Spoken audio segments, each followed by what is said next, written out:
प्रेमी परमेश्वर पिता जो हमें अपनी आँखों की पुतली के समान सुरक्षित रखते हैं, ये लिखा है भजन संहिता 17:8 में।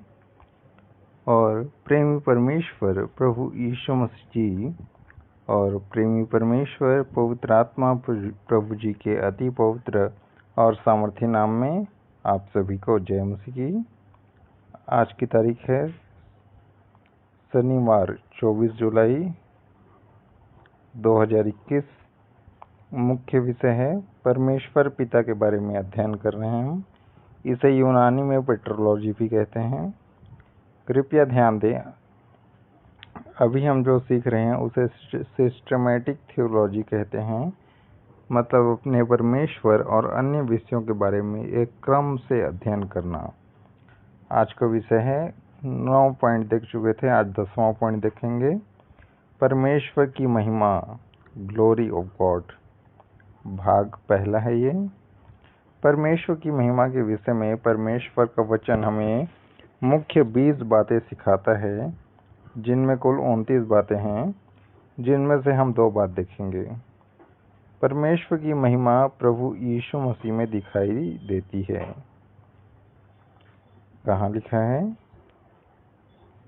यूहन्ना 1:14 में लिखा है, वचन देहधारी हुआ और अनुग्रह और सच्चाई से परिपूर्ण होकर हमारे बीच में डेरा किया, और हमने उसकी ऐसी महिमा देखी जैसी पिता के एकलौते की महिमा। हालेलुया।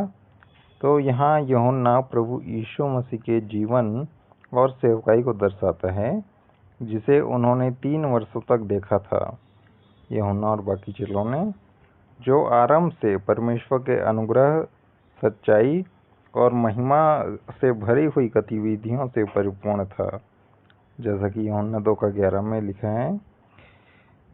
हालेलुया। और 2 कुरिन्थियों 4:6 में भी लिखा है, इसलिए कि परमेश्वर ही है जिसने कहा कि अंधकार में से ज्योति चमके, और वही हमारे हृदयों में चमका, कि परमेश्वर की महिमा की पहचान की ज्योति यीशु मसीह के चेहरे से प्रकाशमान हो।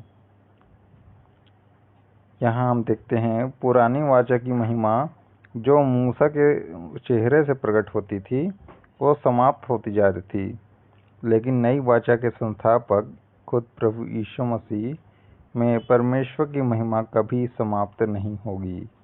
यहाँ लिखा ना, यीशु मसीह के चेहरे से परमेश्वर की महिमा की पहचान की ज्योति प्रकाशमान हो। हालेलुया। और एक वचन और देख सकते हैं, इब्रानियों 1:3 में लिखा है, वह उसकी महिमा का प्रकाश। कौन? प्रभु यीशु मसीह। उसकी महिमा का प्रकाश। किसकी महिमा का? परमेश्वर की महिमा का प्रकाश और उसके तत्व की छाप है, और सब वस्तुओं को अपनी सामर्थ के वचन से संभालता है। वह पापों को धोकर ऊंचे स्थानों पर महिमा के दाहिने जा बैठा। यहाँ हम देखते हैं परमेश्वर की महिमा का प्रकाश का अर्थ है अलौकिक स्वभाव, है ना, परमेश्वरी स्वभाव। क्योंकि परमेश्वर ज्योति, प्रकाश या रोशनी, कुछ भी कहें, वो ज्योति हैं। परमेश्वर ज्योति हैं, जैसा कि पहला यूहन्ना 1:5 में लिखा है। और प्रभु यीशु मसीह इस ज्योति का चमकना है, जैसा कि लूका 1:78 से 89 में लिखा है, और 2:29 से 32 में लूका में, 2:29 से 32, और यूहन्ना 1:4 से 5, और 9 और 8:12 यूहन्ना का, और 2 कुरिन्थियों 4:6 में लिखा है कि प्रभु यीशु मसीह परमेश्वर का चमकना है। अगर परमेश्वर ज्योति है तो प्रभु यीशु मसीह उसका चमकना है। जिस प्रकार एक सूर्य होता है, जिस प्रकार सूर्य का तेज सूर्य को और उसके तत्व को प्रकट करता है। फिर से बोलता हूँ, जिस प्रकार सूर्य का तेज सूर्य को और उसके तत्व को प्रकट करता है, इसी प्रकार प्रभु यीशु मसीह परमेश्वर की महिमा को प्रकट करते हैं, क्योंकि उनके पास परमेश्वर का स्वभाव है। हालेलुया। जैसे कि यूहन्ना 1:14 और 18 और 10 अध्याय का 30 पद में और 14 का 9 में और फिलिपियों 2:6 और लूका 2:11 में लिखे हैं। तो उनका स्वभाव परमेश्वर के समान था, इसलिए वही परमेश्वर की महिमा हो सकते थे। वह ज्योति की ज्योति थे, है ना। दूसरा पॉइंट देखते हैं, पहला हो गया। तो परमेश्वर की महिमा निम्न 5 बातों में भी दिखाई देती है। हालेलुया। परमेश्वर की महिमा निम्न 5 बातों में दिखाई देती है। दूसरा का पहला पॉइंट है, उनके नाम में परमेश्वर की महिमा प्रकट होती है।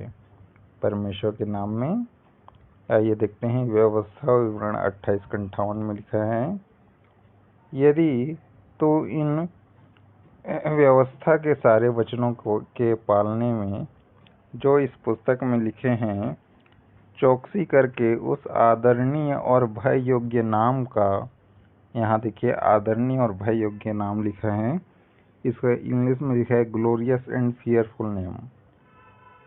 इसका अगर तो भय ना माने, जो यहोवा तेरे परमेश्वर का है, ये नाम किसका है? आदरणीय और भय योग्य, ग्लोरियस एंड फियरफुल नेम, जो यहोवा तेरे परमेश्वर का है, ये नाम अगर भय ना माने तो यहोवा तुझको और तेरे वंश को अनोखे अनोखे दंड देगा। तो उधर नहीं जा रहा हूँ मैं। तो यहाँ हम देख रहे हैं कि परमेश्वर का नाम इतना महिमावान है, इसलिए हमें कितनी सावधानी के साथ परमेश्वर के इस शानदार और भयभीत नाम का उपयोग करना चाहिए, भय योग्य नाम का। हालेलुया।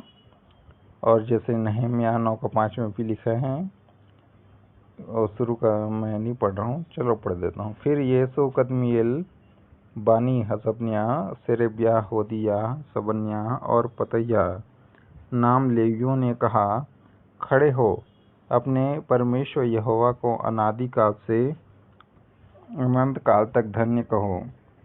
क्या लिखा आगे? आपका महिमा युक्त नाम धन्य कहा जाए, जो सब धन्यवाद और स्तुति से परे है। हालेलुया। तो इस प्रकार हम देखते हैं परमेश्वर की महिमा उनके नाम में प्रकट होती है। दूसरा देखते हैं, परमेश्वर की महिमा उनकी वैभव और महिमा के कामों में प्रकट होती है। हालेलुया। फिर से बोलो, उनकी वैभव और महिमा के कामों में परमेश्वर की महिमा प्रकट होती है। जैसे कि भजन संहिता 104 का 1 में लिखा है, इसको पूरा पढ़ना तब आपको अच्छे समझ में आएगा। हे मेरे मन, 104 का 1 पढ़ रहा हूँ। हे मेरे मन, तो यहोवा को धन्य कह, हे मेरे परमेश्वर यहोवा, आप अत्यंत महान हैं, आप वैभव और ऐश्वर्य का वस्त्र पहने हुए हैं। तो यहाँ हम देखते हैं, यह दुनिया के निर्माता के लिए, परमेश्वर के लिए एक भजन है। यह शुद्ध प्रशंसा और आनंद का गीत है। लेखक परमेश्वर से अपने लिए कुछ नहीं मांगता, वह केवल यही चाहता है कि उसका ध्यान परमेश्वर को स्वीकार हो, जैसा कि पद 34 में लिखा है।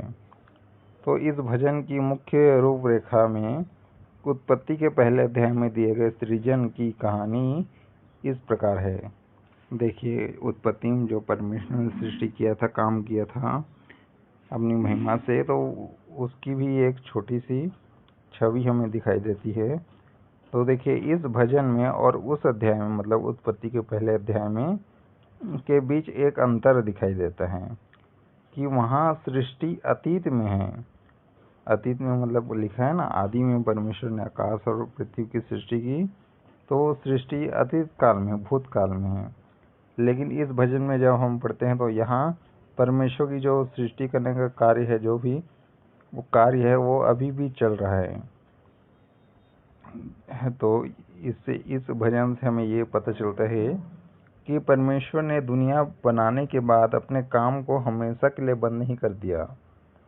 ये सच है कि उन्होंने 7वें दिन काम करना बंद कर दिया, लेकिन उन्होंने अपनी गतिविधियों को फिर से शुरू किया और अभी भी काम करता है। जैसा यूहन्ना 5:17 में प्रभु यीशु मसीह ने कहा ना, मेरा पिता अब तक काम करता है करके। तो हमारा परमेश्वर बेकार परमेश्वर नहीं है।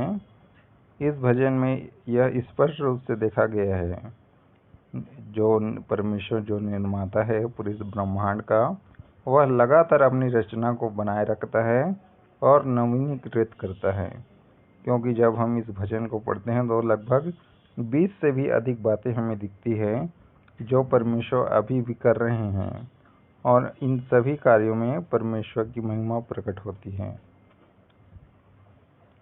जैसे कुछ वचनों को मैं पढ़ना चाहूँगा। भजन संहिता 145 का 5 और 10 से 12 लिखा है, मैं आपके ऐश्वर्य की महिमा के प्रताप पर और आपके भांति भांति के आश्चर्य कर्मों पर ध्यान करूँगा।